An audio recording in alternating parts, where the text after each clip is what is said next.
Awuthi ngikwehlebele makhelwane. Angithi uyazi i-corruption ibhokile ezweni. Abantu badlelwa imizi bengazi kanjani. Uyakhumbula abokufika bamaspaza bebepha abantu igrosa ngesikweleti bese bedla umuzi.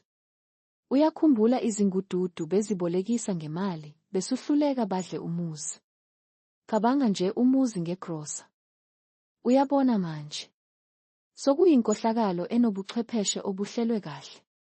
Kungafaka amaphoyisa, abameli, izinkantolo nomasipala phakathi. Ukugwema lokukhwabanisa makhelwane. Vula i-ecosystem profile manje. Awudingi ukuya emahhovisi thizeni. Ngizokuthumela ilinki yokudownloada i-app. Bese uthola yonke imininingwane ngomuzi uyifake kwe-app. Wenze ama-selfie, ubhale phansi konke ngomuzi. Nokuthi indlu eyomndeni lena. Family house. Phuthuma ukwenze manje, ungalindi ibhadi.